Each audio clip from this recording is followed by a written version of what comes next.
रातों रात धनी बनने वाली लड़की, बुद्ध का गुप्त सूत्र।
गौतम बुद्ध और क्रोधित व्यक्ति। जब बुद्ध मुस्कुराए, गुस्सा पिघल गया। ये कहानी केवल एक घटना नहीं है, ये मनुष्य के भीतर छिपे क्रोध, अहंकार और अज्ञान पर प्रकाश डालने वाला दीपक है। ये कहानी बताती है कि तलवार से नहीं, शब्दों से नहीं, बल्कि मौन और करुणा से भी युद्ध जीते जा सकते हैं। ये कहानी है गौतम बुद्ध की, और एक ऐसे व्यक्ति की जिसका क्रोध आग बन चुका था, लेकिन बुद्ध की एक मुस्कान ने उसे पानी बना दिया। अध्याय 1, क्रोध में जलता हुआ मनुष्य। कपिलवस्तु के पास एक गांव था, नाम था अरण्यग्राम। इस गांव में रहने वाला एक व्यक्ति था, अंगुल। अंगुल का नाम उसके स्वभाव से बिल्कुल उल्टा था। वो ना तो सौम्य था, ना ही शांत। उसका मन हमेशा अशांत रहता था। छोटी-छोटी बातों पर गुस्सा, लोगों से झगड़ा, कटु शब्द और भीतर जमा हुआ जहर। उसका मानना था, जो चुप रहता है वो कमजोर होता है। वो शक्ति को क्रोध में देखता था। अध्याय 2, बुद्ध के बारे में सुनी बात। एक दिन गांव में चर्चा फैल गई। गौतम बुद्ध यहाँ से कुछ दूर ठहरे हैं। वे कहते हैं, क्रोध छोड़ो, अहंकार छोड़ो। ये सुनते ही अंगुल का चेहरा लाल हो गया। क्रोध छोड़ो, अहंकार त्यागो। उसने हंसते हुए कहा, अगर सब शांत हो गए तो दुनिया कैसे चलेगी? अध्याय 3, क्रोध लेकर पहुंचना। अगली सुबह अंगुल तेज कदमों से उस वन की ओर बढ़ा जहां बुद्ध ध्यान में बैठे थे। उसके मन में विचार नहीं थे, आग थी। वो चाहता था बुद्ध को अपमानित करना, उनके शब्दों को तोड़ना, उन्हें चुप कराना। अध्याय 4, पहली मुलाकात।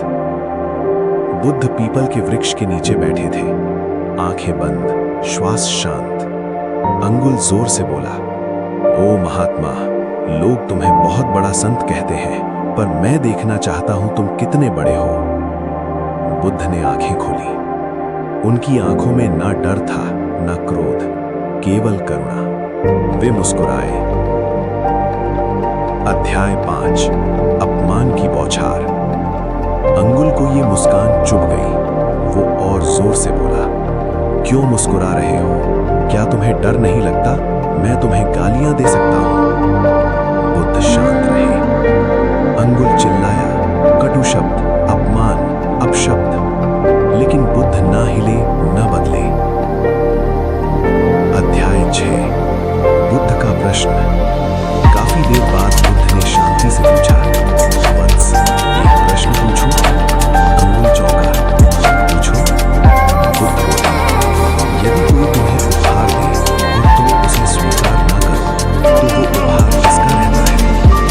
अंगुल ने तुरंत कहा, उपहार देने वाले का। अध्याय 7, क्रोध की असली परिभाषा। बुद्ध मुस्कुराए और बोले, तुमने मुझे क्रोध दिया, अपमान दिया, कटु शब्द दिए, लेकिन मैंने उन्हें स्वीकार नहीं किया। इसलिए बस वो क्रोध तुम्हारा है, मेरा नहीं। अंगुल सतर्क रह गया। अध्याय 8, पहली दरार। उसके भीतर कुछ टूटा। उसने पहली बार महसूस किया कि मैं जल रहा हूं, सामने बैठा व्यक्ति शांत है। लेकिन अगर कोई तुम्हें अपमानित करे तो तुम्हें गुस्सा क्यों नहीं आता? बुद्ध बोले, जिसे स्वयं का ज्ञान हो उसे दूसरों के शब्द घायल नहीं करते। क्रोध वो आग है जो पहले स्वयं को जलाती है, फिर दूसरों को। अध्याय 10, बचपन की चोट। अंगुल की आंखें नम हो गईं। उसने पहली बार किसी से कहा, मैं क्रोधित हूं क्योंकि दुनिया ने मुझे चोट दी है। बुद्ध बोले, जो चोट को पकड़े रहता है वही पीड़ा को बढ़ाता है। अध्याय 11, मौन का प्रभाव। काफी देर तक दोनों चुप रहे। उस मौन में अंगुल ने पहली बार अपने मन की आवाज सुनी। अध्याय 12, आत्मस्वीकार। अंगुल ने झुककर कहा, मैं गलत था। मैं दूसरों को दोष देता रहा, जबकि जहर मेरे भीतर था। बुद्ध बोले, मैं मुस्कुराया क्योंकि तुम शत्रु नहीं थे, तुम पीड़ित थे। अध्याय 13, बुद्ध की मुस्कान का रहस्य। बुद्ध बोले, मैं मुस्कुराया क्योंकि तुम शत्रु नहीं थे, तुम पीड़ित थे। अध्याय 14, परिवर्तन की शुरुआत। अंगुल रो पड़ा, क्या मैं बदल सकता हूं? बुद्ध बोले, जिस क्षण ये प्रश्न उठता है उसी क्षण परिवर्तन शुरू हो जाता है। अध्याय 15, क्रोध का विसर्जन। अंगुल ने गहरी सांस ली, उसका शरीर हल्का हो गया, मन शांत। उसने कहा, आज पहली बार मेरा क्रोध पिघल गया। अध्याय 16, नया जीवन। अंगुल बुद्ध का शिष्य बन गया। जो व्यक्ति कभी क्रोध में जलता था, वो अब लोगों को शांति सिखाने लगा। अध्याय 17, गांव की प्रतिक्रिया। गांव वाले चकित थे, क्या ये वही अंगुल है? वो अब मुस्कुराता था। अध्याय 18, अंतिम शिक्षा। बुद्ध बोले, जो मुस्कान क्रोध को तोड़ दे वही सच्ची शक्ति है। बुद्ध का मौन उत्तर, जिसने अहंकार को तोड़ दिया। भूमिका, शब्दों से परे की भाषा। संसार में शब्दों का बड़ा महत्व है। राजा शब्दों से शासन करते हैं, गुरु शब्दों से ज्ञान देते हैं, और सामान्य मनुष्य शब्दों से ही अपने अहंकार को प्रकट करता है। लेकिन कुछ उत्तर ऐसे होते हैं जो शब्दों में नहीं, मौन में दिए जाते हैं। और जब ऐसा मौन उत्तर मिलता है तो वो केवल प्रश्न का नहीं, पूरे अहंकार का अंत कर देता है। ये कहानी है गौतम बुद्ध के मौन उत्तर की, जिसने एक घमंडी विद्वान, एक क्रोधित राजा और अनगिनत लोगों के अहंकार को चूर चूर कर दिया। भाग 1, अहंकार से भरा हुआ विद्वान। बहुत समय पहले की बात है। मगध राज्य के पास एक प्रसिद्ध नगर था, श्रावस्ती। श्रावस्ती केवल व्यापार और संस्कृति के लिए ही नहीं, बल्कि विद्वानों, पंडितों और दार्शनिकों के लिए भी जाना जाता था। उसी नगर में रहता था एक ब्राह्मण विद्वान, अहंकारी शर्मा। नाम ही जैसा था वैसा ही उसका स्वभाव। वो वेदों का ज्ञाता था, उपनिषदों को कंठस्थ जानता था, और शास्त्रार्थ में शायद ही कोई उसे हरा पाता। परंतु उसका सबसे बड़ा शत्रु था उसका अहंकार। वो जहां भी जाता लोगों से कहता, मेरे ज्ञान के सामने कोई टिक नहीं सकता। जब उसने बुद्ध का नाम सुना तो उसके भीतर जलन की आग भड़क उठी। एक सन्यासी, एक गृह त्यागी, जो बिना वेद पढ़े लोगों को ज्ञान बांट रहा है। उसने सोचा, अगर मैं बुद्ध को शास्त्रार्थ में हरा दूं तो मेरा नाम अमर हो जाएगा। भाग 2, बुद्ध के आश्रम की ओर। एक दिन अहंकारी शर्मा अपने शिष्यों के साथ बुद्ध के आश्रम की ओर चल पड़ा। रास्ते में वो बार बार कहता, आज सब देखेंगे कि असली ज्ञान क्या होता है। उसके शिष्य डर भी रहे थे, क्योंकि उन्होंने बुद्ध के बारे में सुना था कि वे क्रोध नहीं करते, तर्क में नहीं उलझते, और उत्तर ऐसे देते हैं जो सीधे हृदय में उतर जाते हैं। आश्रम पहुंचे तो दृश्य बिल्कुल अलग था। न कोई शोर, न कोई प्रचार, न कोई मंच। एक पीपल के वृक्ष के नीचे शांत मुद्रा में बैठे थे गौतम बुद्ध। उनके चेहरे पर ऐसी शांति थी जैसे किसी झील पर हवा भी न चली हो। भाग 3, चुनौती।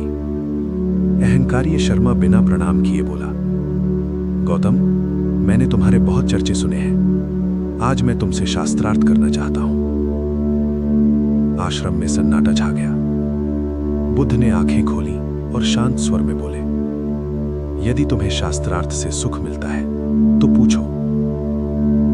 शर्मा को लगा ये तो बहुत आसानी से मान गया।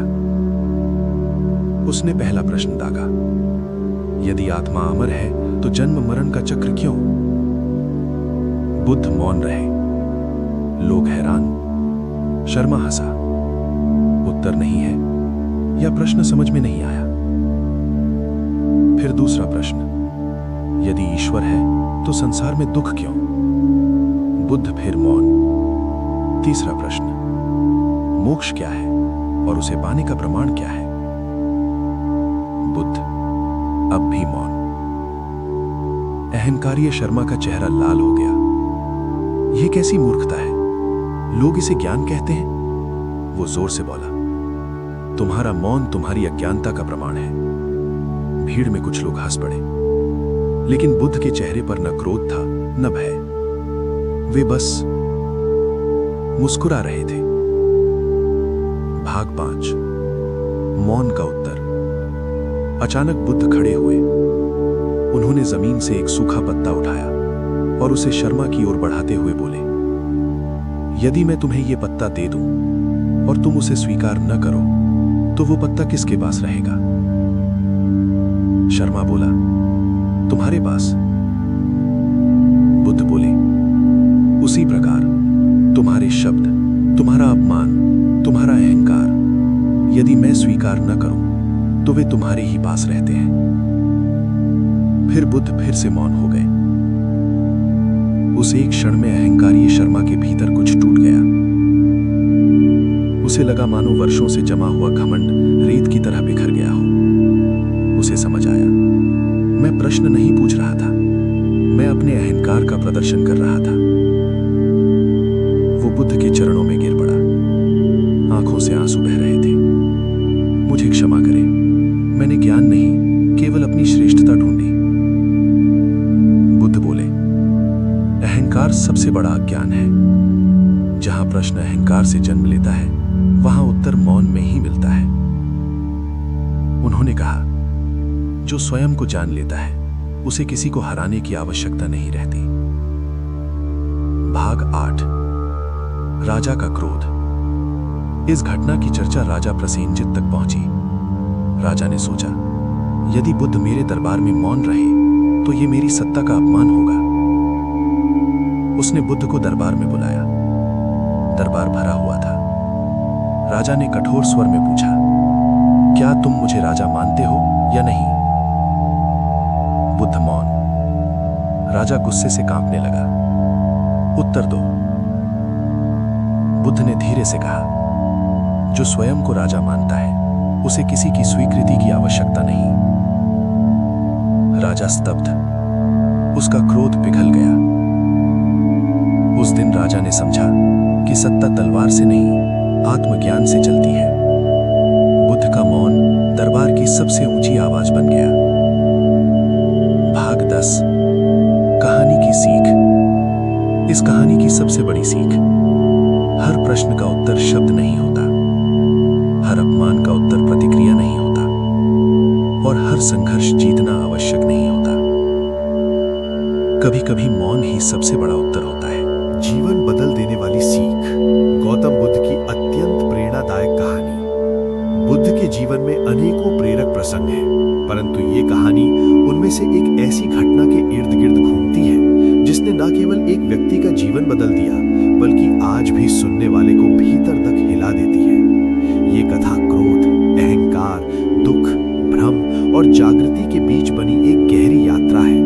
एक ऐसी यात्रा जिसमें एक साधारण मनुष्य बुद्ध के समक्ष अपने टूटे हुए जीवन को लेकर खड़ा होता है और सिर्फ एक सीख उसका अस्तित्व बदल देती है। कहानी का आरंभ। प्राचीन मगध की धरती, शांत सुंदरता, हरियाली और विशाल वृक्षों से ढकी भूमि। इसी भूमि के पास बसा एक छोटा सा गांव था, सिद्धवन। ये गांव अपनी सादगी, मेहनतकश लोगों और शांति के लिए जाना जाता था। लेकिन उस गांव में एक व्यक्ति ऐसा भी था जिसकी कहानी बाकी सबसे अलग थी। उसका नाम था अर्जुन। गांव में सब उसे जानते थे क्योंकि वो कभी गांव का सबसे खुशहाल, सफल और प्रसन्न चित्त व्यक्ति हुआ करता था। उसके पास जमीन थी, खेती थी, परिवार था और लोगों के बीच सम्मान था। लेकिन समय ने करवट ली और सब कुछ बदल गया। एक साल बाढ़ आई, खेत बह गए। अगला साल सूखा पड़ा, अनाज न हुआ। कर्ज बढ़ता गया, परिवार टूटने लगा। पत्नी उससे दूर हो गई। लोग जो कभी उसके सम्मान में सर झुकाते थे, आज उससे बचते हुए निकलते। अर्जुन धीरे धीरे टूटता गया। पहले दुख ने उसे पकड़ा, फिर दुख ने रूप बदला और वो क्रोध बन गया। अंत में क्रोध ने उसे बदला और वो अहंकार और नफरत में बदल गया। अर्जुन अब सबको दोष देता, राजा को, व्यवस्था को, मौसम को, भगवान को और सबसे ज्यादा खुद को। बुद्ध के आगमन की खबर। एक दिन पूरे गांव में खबर फैल गई, बुद्ध पास के वन में ठहरे हैं, हजारों लोग उनके पास सीख लेने आ रहे हैं। लोग उत्साहित थे, पर अर्जुन हंसा। सीख? ज्ञान? क्या ज्ञान देगा ये संसार? जिसे आना है आएगा, जिसे जाना है जाएगा। मेरा भाग्य तो मिट्टी में लिखा है। लेकिन अंदर कहीं एक हल्की सी आग जल उठी, शायद उम्मीद की, शायद जवाब की, या शायद किसी सहारे की। रात भर करवटें बदलते हुए वो